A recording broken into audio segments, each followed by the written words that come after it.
ವೀಕ್ಷಕರೇ, ಈ ಸಂಜೆ ನ್ಯೂಸ್ಗೆ ಸ್ವಾಗತ. ದಾವಣಗೆರೆ ದಕ್ಷಿಣ ವಿಧಾನಸಭಾ ಕ್ಷೇತ್ರ ಕ್ಷಣ ಕ್ಷಣಕ್ಕೂ ಕಾವೇರ್ತಾ ಇರುವಂಥದ್ದು, ರಣಕಣ ಕಾವೇರ್ತಾ ಇರುವಂಥದ್ದು. ನೋಡಿ, ಪಂಚರಾಜ್ಯ ಚುನಾವಣೆ ಕೂಡ ಇದೆ, ಬಟ್ ಯಾರ ಚಿತ್ತವೂ ಕೂಡ ಪಂಚರಾಜ್ಯ ಚುನಾವಣೆಗಳತ್ತ ಇಲ್ಲ. ದಾವಣಗೆರೆ ದಕ್ಷಿಣ ವಿಧಾನಸಭಾ ಕ್ಷೇತ್ರದತ್ತ ಎಲ್ಲರ ಚಿತ್ತ ನೆಟ್ಟಿರುವಂಥದ್ದು. ದಾವಣಗೆರೆ ದಕ್ಷಿಣ ವಿಧಾನಸಭಾ ಕ್ಷೇತ್ರ ಅದ್ಯಾಕೆ ಅಷ್ಟೊಂದು ವಿಶೇಷನ ಹಂಗಂತ ಏನಿಲ್ಲ, ಬಟ್ ಇದು ಯಾಕೆ ಈ ಬಾರಿ ಇಷ್ಟೊಂದು ಕೇಂದ್ರೀಕೃತವಾಗ್ತಾ ಇದೆ ಅಂದರೆ, ಒಂದು ಅಲ್ಪಸಂಖ್ಯಾತರು 80%ಗಿಂತಲೂ ಅಂದರೆ 80,000ಕ್ಕಿಂತಲೂ ಅಧಿಕ ಮತ ಇರುವಂಥದ್ದು. ಮಗದೊಂದು ಹೈ ವೋಲ್ಟೇಜ್ ಕ್ಷೇತ್ರ ಆಗೋದಕ್ಕೆ ಇದೇ ಜಮೀರ್ ಅಹಮದ್ ಖಾನ್ ಅವರು ಕೂಡ ಕಾರಣನಾ? ಶಾಮನೂರು ಶಿವಶಂಕರಪ್ಪನವರ ಕುಟುಂಬ ಕಾರಣನಾ? ಇತ್ತ ಡಿ.ಕೆ. ಶಿವಕುಮಾರ್, CM ಸಿದ್ದರಾಮಯ್ಯನವರ ಪ್ರತಿಷ್ಠೆಯ ಕಣವಾಗಿರುವಂಥದ್ದು ಅದು ಒಂದು ಕಾರಣನ ಇಷ್ಟೊಂದು ಕೇಂದ್ರೀಕೃತವಾಗೋದಕ್ಕೆ? ಒಟ್ಟಾರೆ ದಾವಣಗೆರೆ ವಿಧಾನಸಭಾ ಕ್ಷೇತ್ರ ಒಂದು ರೀತಿ ಹೈ ವೋಲ್ಟೇಜ್ ಕ್ಷೇತ್ರವಾಗಿರುವಂಥದ್ದು. ಎಲ್ಲ ಒಂದು ಕಡೆ ಎಲ್ಲರೂ ಕಣ್ಣಿಟ್ಟಿದ್ದಾರೆ ಯಾರಿಗೆ, ಯಾಕಂದರೆ ಜಮೀರ್ ಸಿಕ್ಕಾಪಟ್ಟೆ ಫೈಟ್ ಮಾಡಿದ್ರು. ಈ ಬಾರಿ ಅಲ್ಪಸಂಖ್ಯಾತರಿಗೆ ಟಿಕೆಟ್ ಕೊಡಲೇಬೇಕು ನೀವು, ಅದರಲ್ಲೂ ಜಬ್ಬರ್ ಅವರಿಗೆ ಟಿಕೆಟ್ ಕೊಡಲೇಬೇಕು ಎನ್ನುವಂಥ ಡಿಮ್ಯಾಂಡ್ ನಡುವೆ ಒಂದು ಶಾಕಿಂಗ್ ನ್ಯೂಸ್ ಕೊಟ್ಟಿದ್ದು ಸಮರ್ಥ ಶಾಮನೂರು ಶಿವಶಂಕರಪ್ಪನವರ ಮೊಮ್ಮಗ SS ಮಲ್ಲಿಕಾರ್ಜುನ್ ಅವರ ಮಗ ಇವತ್ತು ನಾಮಪತ್ರ ಸಲ್ಲಿಕೆಯನ್ನು ಮಾಡ್ತಾರೆ. ನಾಮಪತ್ರ ಸಲ್ಲಿಕೆ ಮಾಡುವ ಮೂಲಕ ಬಹುದೊಡ್ಡ ಎಚ್ಚರಿಕೆಯನ್ನು, ಬಹುದೊಡ್ಡ ಹೊಡೆತವನ್ನು ಎಲ್ಲ ಒಂದು ಕಡೆ ಕಾಂಗ್ರೆಸ್ ನಾಯಕರುಗಳಿಗೆ ರವಾನೆ ಮಾಡಿದ್ರ ಗೊತ್ತಿಲ್ಲ. ಯಾಕಂದರೆ ಇನ್ನೂ B.Pharm ಕೂಡ ಕನ್ಫರ್ಮ್ ಆಗಿಲ್ಲ, B.Pharm ಕೂಡ ಕೊಟ್ಟಿಲ್ಲ. ಇದರ ನಡುವೆ ಶಾಮನೂರು ಶಿವಶಂಕರಪ್ಪನವರ ಮೊಮ್ಮಗ ಇಲ್ಲ ಇದು ನಂದೇ ಕ್ಷೇತ್ರ ಅಂತೇಳಿ ಅರ್ಜಿ ಹಾಕ್ಕೊಂಡಿದ್ದಾರೆ. ಇದು ನಂದೇ ಕ್ಷೇತ್ರ, ಇದು ನಮ್ಮ ಕುಟುಂಬದ್ದು ಎನ್ನುವಂಥ ಒಂದು ಅಧಿಕಾರದಿಂದ ಹಾಕ್ಕೊಂಡಿದ್ದಾರೆ ಅಂತ ಅನಿಸುತ್ತೆ. ಯಾಕಂದರೆ ಅದರಲ್ಲಿ ತಪ್ಪೇನಿಲ್ಲ. ಯಾಕಂದರೆ ಶಾಮನೂರು ಶಿವಶಂಕರಪ್ಪನವರ ಈ ಕ್ಷೇತ್ರಕ್ಕೆ ಅವರ ಕೊಡುಗೆ ಇದೆಯಲ್ಲ, ಅದು ಸ್ವತಃ ಮುಸಲ್ಮಾನರು ಆ ಒಂದು ಸಮುದಾಯ ಕೂಡ ಒಪ್ಕೊಳ್ಳುತ್ತೆ. 80% ಇರುವಂಥ ಅಂದರೆ 80,000ಕ್ಕೂ ಅಧಿಕ ಮತಗಳಿರುವಂಥ ನಿರ್ಣಾಯಕರು ಅವರು ಕೂಡ ಒಪ್ಕೊಳ್ಳುತ್ತೆ. ಹೌದು, ಅಜ್ಜ ಅವರು ಸಾಕಷ್ಟು ಅಜ್ಜ ಅಂತೇಳಿ ಪ್ರೀತಿಯಿಂದ ಕರೀತಾರೆ. ಹೌದು, ಅಜ್ಜ ಅವರು ನಮ್ಮ ಕ್ಷೇತ್ರಕ್ಕೆ, ನಮ್ಮ ಸಮುದಾಯಕ್ಕೆ ಸಾಕಷ್ಟು ಸೇವೆ ಮಾಡಿದ್ದಾರೆ, ಸಾಕಷ್ಟು ಕೊಡುಗೆ ಕೊಟ್ಟಿದ್ದಾರೆ ಎನ್ನುವಂಥ ಮಾತನ್ನು ಹೇಳ್ತಾರೆ. ಇಲ್ಲಿ ವಿಷಯ ಅದಲ್ಲ. ಯತ್ನಾಳ್ ಅವರು ಎಂಥ ಗುರುತರವಾದಂಥ ಆರೋಪ ಮಾಡ್ತಾ ಇದ್ದಾರೆ ಅಂದರೆ, ಒಂದು ಕಡೆ DCM, ಮತ್ತೊಂದು ಕಡೆ CM ಅಂದರೆ ಕಾಂಗ್ರೆಸ್ ಸರ್ಕಾರದ ವಿರುದ್ಧ ಅಡ್ಜಸ್ಟ್ಮೆಂಟ್ ಗಿರಾಕಿಗಳು ಅನ್ನುವಂಥ ಮಾತನ್ನು ಹೇಳುವ ಮೂಲಕ ಮಗದೊಂದು ಕಡೆಗೆ ಇಲ್ಲಿ ಹೊಂದಾಣಿಕೆ ರಾಜಕಾರಣ ನೀವು ಮಾಡ್ತಾ ಇದ್ದೀರಿ ಅಪ್ಪ ಮಕ್ಕಳು ಎನ್ನುವಂಥ ಆರೋಪವನ್ನು ಕೂಡ ಮಾಡ್ತಾರೆ. ಯಡಿಯೂರಪ್ಪ ಮತ್ತು BY ವಿಜೇಂದ್ರ ಮತ್ತು ರಾಘವೇಂದ್ರ ವಿರುದ್ಧ ಹರಿಹಾಯ್ದಿರುವಂಥದ್ದು. ಯತ್ನಾಳ್ ಅವರು ಬಾಯಿ ಸರಿಯಿಲ್ಲ ಇವ್ರ ಬಾಯಿ, ಮಾತು ಕಂಟ್ರೋಲ್ ಇರಬೇಕು.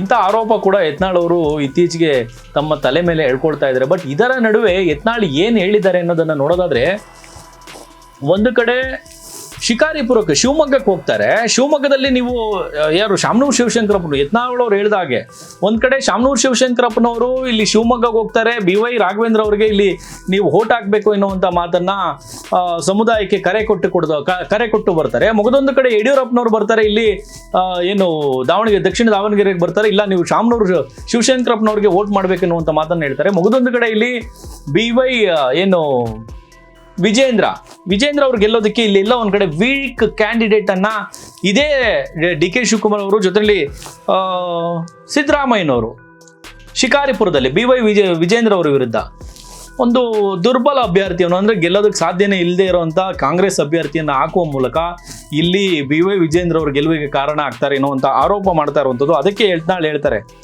ವೀಕ್ ಕ್ಯಾಂಡಿಡೇಟ್ ಅನ್ನ ಈಗ ಮತ್ತೆ ನೀವು ಹಾಕಿದ್ದೀರಿ ಎನ್ನುವಂಥ ಆರೋಪವನ್ನು ಮಾಡ್ತಾರೆ. BJPಯಿಂದ ಈಗಾಗಲೇ ಅಭ್ಯರ್ಥಿ ಘೋಷಣೆ ಆಗಿರುವಂಥದ್ದು. ಕಳೆದ ಬಾರಿ ನಿಮ್ಮೆಲ್ಲರಿಗೂ ಕೂಡ ಗೊತ್ತಿರುವಂತೆ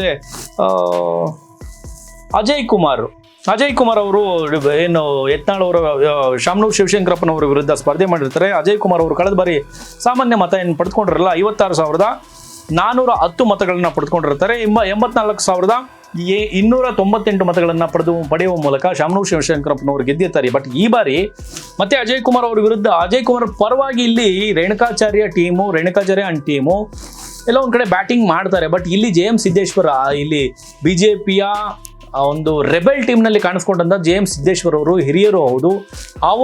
ಅವರು ಸೂಚಿಸಿದಂಥ ಕ್ಯಾಂಡಿಡೇಟ್ ಇವರು ಶ್ರೀನಿವಾಸ್ ದಾಸ್ಕರಿಯಪ್ಪ ಅವರು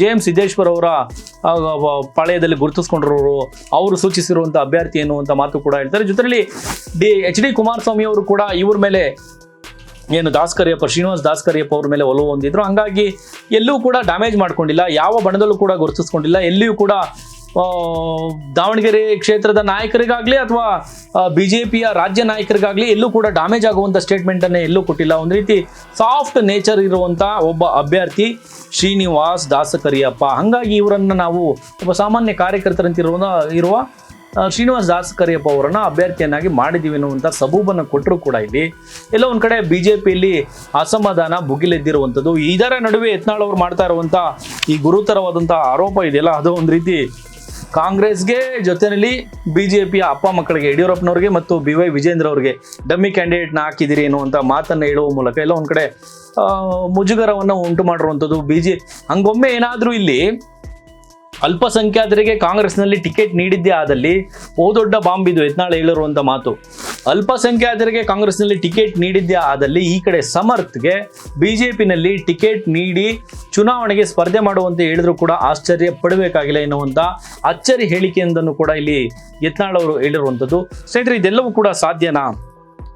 ಯಾಕಂದರೆ ಯತ್ನಾಳ್ ಅವರು ಇತ್ತೀಚೆಗೆ ಮಾತು ಸರಿ ಇಲ್ಲ, ಬಾಯಿ ಸರಿ ಇಲ್ಲ, ಸೊ ಹೆಂಗಂದ್ರೆ ಹಂಗೆ ಮಾತನಾಡ್ಬಿಡ್ತಾರೆ ಎನ್ನುವಂಥ ಆರೋಪ ಕೂಡ ಕೇಳಿ ಬರ್ತಾ ಇರುವಂಥದ್ದು. ಇದರ ನಡುವೆ ಯತ್ನಾಳ್ ಅವರು ದಾವಣಗೆರೆ ದಕ್ಷಿಣ ವಿಧಾನಸಭಾ ಕ್ಷೇತ್ರದ ಸಂಬಂಧಪಟ್ಟ ಹಾಗೆ ಶಾಮನೂರು ಶಿವಶಂಕರಪ್ಪನವ್ರ ಮೇಲೆ ಮಾಡಿರುವಂಥ ಆರೋಪ ಆಗಿರ್ಬೋದು, ಅಥವಾ BS ಯಡಿಯೂರಪ್ಪ ಮತ್ತು ಅವರ ಮಕ್ಕಳ ವಿರುದ್ಧ ಮಾಡಿರುವಂಥ ಆರೋಪ ಅಂದರೆ ಆರೋಪ ಏನಂದರೆ ಅಡ್ಜಸ್ಟ್ಮೆಂಟ್ ಗಿರಾಕಿಗಳು, ನೀವು ಹೊಂದಾಣಿಕೆ ರಾಜಕೀಯ ಮಾಡ್ಕೊಳ್ತೀರಿ, ಅದಕ್ಕೆ ನೀವು ಶ್ರೀನಿವಾಸ್ ದಾಸಕರಿಯಪ್ಪ ಅಂತ ಒಬ್ಬ ವೀಕ್ ಕ್ಯಾಂಡಿಡೇಟ್ನ ಸಮರ್ಥ ಅಂತ ಅಭ್ಯರ್ಥಿ ಮುಂದೆ ಹಾಕೋದಕ್ಕೆ ನೀವು ಹಾಕಿದ್ದೀರಿ ಎನ್ನುವಂಥ ಆರೋಪವನ್ನು ಇಲ್ಲಿ ಮಾಡ್ತಾ ಇರುವಂಥದ್ದು. ಜೊತೆಯಲ್ಲಿ ಸಮರ್ಥ ಅವ್ರಿಗೆ B ಫಾರಂ ಕೊಡದೇ ಇದ್ದಂಥ ಪಕ್ಷದಲ್ಲಿ ಬಿಜೆಪಿಯಿಂದ ಟಿಕೆಟ್ ಕೊಟ್ಟು ಸ್ಪರ್ಧೆ ಮಾಡಿಸಿದ್ರು ಕೂಡ ಆಶ್ಚರ್ಯ ಪಡಬೇಕಾಗಿಲ್ಲ.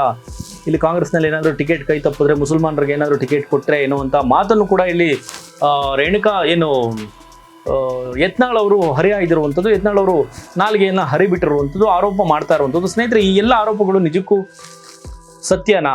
ಯಾಕಂದರೆ ಅಡ್ಜಸ್ಟ್ಮೆಂಟ್ ರಾಜಕೀಯ, ಹೊಂದಾಣಿಕೆ ರಾಜಕೀಯ ನಡೀತಾ ಇತ್ತಾ? ಸೊ ನಿಮ್ಮ ಅನಿಸಿಕೆಯನ್ನು ಹಾಗೊಮ್ಮೆ ಏನಾದರೂ ಸಮರ್ಥ ಅವ್ರಿಗೆ ಟಿಕೆಟ್ ಕಾಂಗ್ರೆಸ್ನಲ್ಲಿ ಕೈ ತಪ್ಪಿದ್ದಲ್ಲಿ B ಫಾರಂ ಕೊಡದೇ ಇದ್ದಂಥ ಪಕ್ಷದಲ್ಲಿ ಅಲ್ಲಿ MLC ಆಗಿರುವಂಥ ಜಬ್ಬರ್ ಅವ್ರಿಗೆ ಕಾಂಗ್ರೆಸ್ನಲ್ಲಿ ಟಿಕೆಟ್ ಕೊಟ್ಟಿದ್ದೆ ಆದಲ್ಲಿ ಬಿಜೆಪಿಯಲ್ಲಿ ಏನಾದರೂ ಸ್ಪರ್ಧೆ ಮಾಡುವಂಥ ಲಕ್ಷಣಗಳು ಇದೆಯಾ ಸಮರ್ಥ ಅವರು? ನಿಮ್ಮ ಅನಿಸಿಕೆಯನ್ನು ಕಾಮೆಂಟ್ ಮಾಡಿ. ನೋಡ್ತಾ ಇರಿ ಸಂಜೆ ನ್ಯೂಸ್, ಇದು ಸಮಸ್ತ ಕನ್ನಡಿಗರ ಧ್ವನಿ.